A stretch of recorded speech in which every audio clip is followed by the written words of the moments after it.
हमें +1 क्लास हमने पढ़ा था डाल्टन्स एटॉमिक थ्योरी के बारे में। ठीक है, हमने इसकी लिमिटेशन से पढ़ी थी, इसके पॉइंट से पढ़े थे।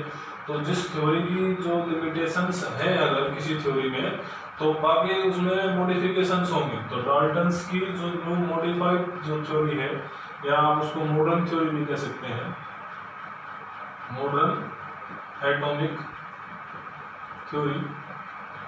तो पहले आपको डाल्टन्स के जो एटॉमिक थ्योरी के जो पॉइंट्स हैं उनको एक बार रिवाइज करवा देता हूँ। तो डाल्टन ने क्या कहा था कि एटम क्या होगा, स्मॉलेस्ट पार्टिकल होगा जो किसी केमिकल रिएक्शन में हिस्सा लेगा। जो एटम है उसको हम डिस्ट्रॉय नहीं कर सकते। एटम्स क्या करते हैं, जब भी किसी एलिमेंट्स के एटम होंगे वो केमिकल रिएक्शन करते हैं तो एक सिंपल रेशियो में कंबाइन करते हैं।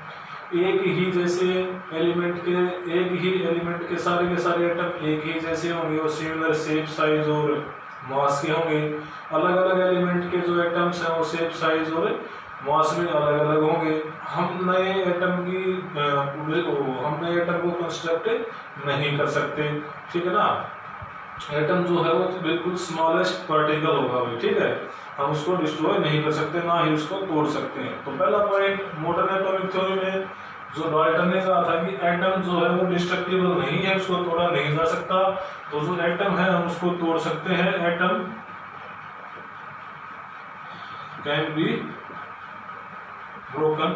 ठीक है, ये तोड़ा जा सकता है किस किस में भाई, इलेक्ट्रॉन, प्रोटॉन, न्यूट्रॉन्स। ठीक, एटम के जो स्मॉलेस्ट एटम क्या है, स्मॉलेस्ट पार्टिकल नहीं है, इससे छोटे पार्टिकल्स भी हैं, वो क्या क्या है, इलेक्ट्रॉन, प्रोटॉन और न्यूट्रॉन्स हैं। ठीक है, एटम स्मॉलेस्ट पार्टिकल नहीं है, इससे छोटे पार्टिकल क्या क्या है, इलेक्ट्रॉन्स हैं, प्रोटॉन्स हैं, न्यूट्रॉन्स हैं। दूसरा क्या कहा था उसने कि एक ही एलिमेंट के सारे क्या होंगे, एटम्स एक जैसे शेप, साइज और मास के होंगे। लेकिन जो आइसोटोप्स हैं,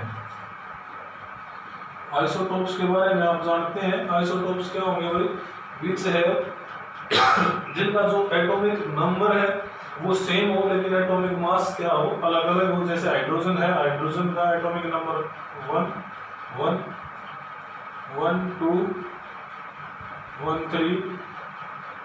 प्रोटियम, ड्यूटेरियम और ट्राइटियम तीनों है हाइड्रोजन के ही एटम्स। ठीक है, तीनों हाइड्रोजन के ही एटम्स है लेकिन तीनों का मास क्या है, अलग अलग है। डाल्टन ने क्या कहा था, एक ही एलिमेंट के एटम्स का मास क्या होगा, साइज, शेप और मास एक जैसा होगा। लेकिन मॉडर्न जो इसमें अंदर मॉडिफिकेशन वो क्या कह रहा है कि अलग अलग भी हो सकता है। जैसे कार्बन है,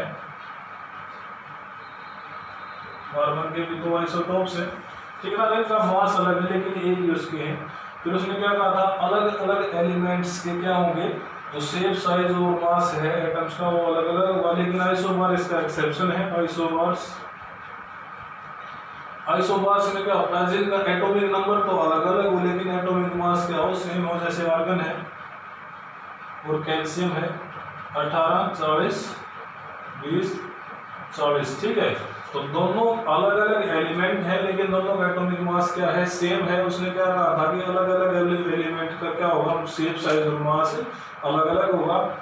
तो पहली जो बात उसकी थी कि एटम को तोड़ा नहीं जा सकता, तो इसको इलेक्ट्रॉन, प्रोटॉन और न्यूट्रॉन में तोड़ा जा सकता है।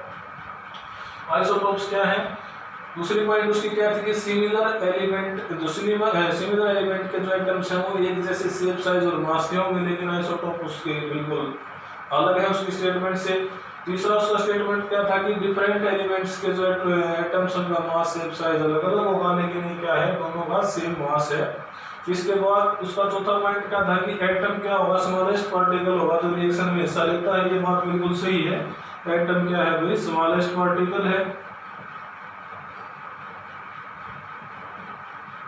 पार्टिकल विच टेक्स पार्ट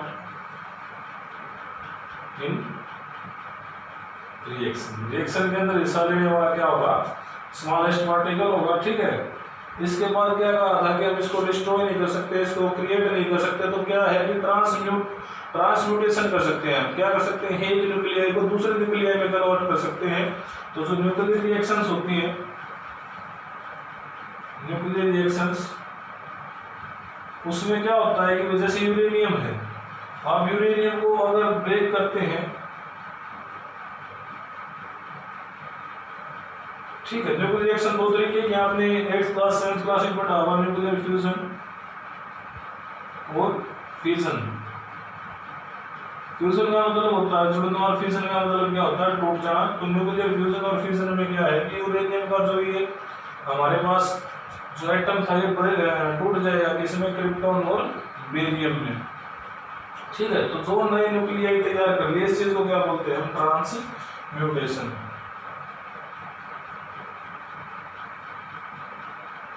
ठीक है, तो ये हमारे क्या है मॉडर्न एटॉमिक थ्योरी है, जो डाल्टन की एटॉमिक थ्योरी से क्या है थोड़ी सी उसमें मॉडिफिकेशंस है, जो बातें उसने कही थी उनसे क्या है थोड़ी सी इसके अंदर और ज्यादा मॉडिफिकेशंस है। इसके बाद है भी हमारा Avogadro's law, Avogadro's hypothesis.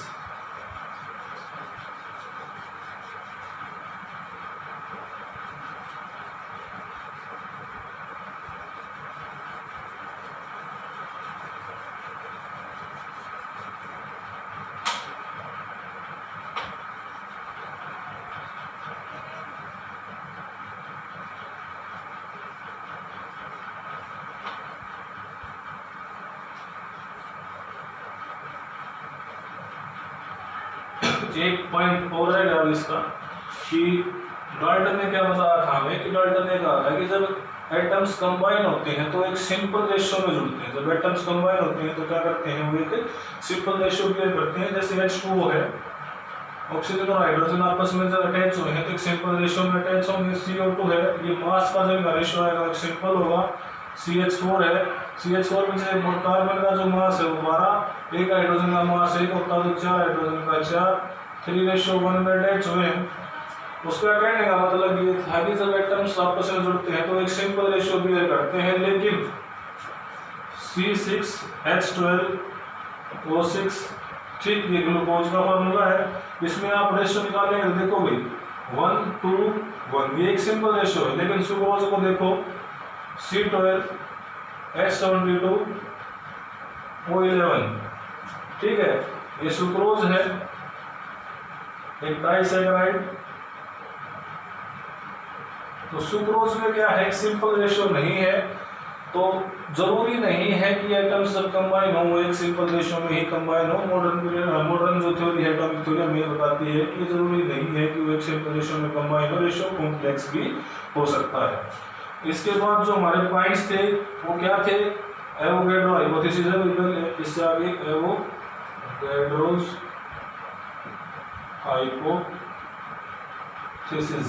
Hypothesis का मतलब होता है कि आप कोई भी बात आगे रख सकते हैं, वो प्रूव हो तो वो किसमें कन्वर्ट हो जाती है, लॉ में, नहीं तो क्या रहती है अभी थ्योरी या हाइपोथेसिस। यानी हमने अपने पॉइंट्स रखे हैं वो ठीक हो भी सकते हैं और नहीं भी हो सकते, जब तक वो प्रूव नहीं होते वो हाइपोथेसिस रहेंगे। जैसे वो प्रूव हो जाते हैं तो वो किसमें कन्वर्ट हो जाते हैं, लॉ में कन्वर्ट हो जाते हैं। तो एवोगैड्रोस हाइपोथेसिस क्या कह रहे थे कि जब एटम्स कंबाइन होते हैं, एलिमेंट्स में क्या होता है कि एलिमेंट्स जब कंपाउंड्स की फॉर्मेशन करते हैं तो एटम्स क्या करते हैं, कंबाइन करते हैं और एक सिंपल रेशियो बिहेव करते हैं, एक कॉम्प्लेक्स रेशियो बिहेव करते हैं। एटम्स कंबाइन करते हैं किसमें भाई, ड्यूरिंग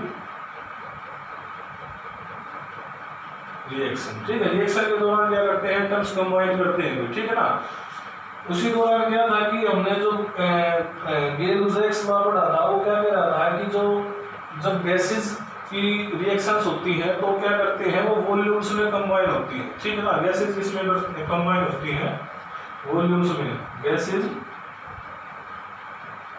कंबाइंस इन वॉल्यूम, ठीक है। इन दोनों को इकट्ठा करके ब्रिजलियस नाम के जो साइंटिस्ट था उसने क्या दिया, एक स्टेटमेंट दी। उसने क्या कहा कि equal volume of all the gases contains equal number of atoms, ठीक है। ब्रिजलियस ने क्या कहा, equal volume of all the gases contains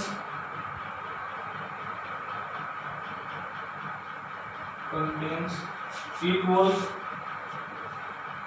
number of atoms, under similar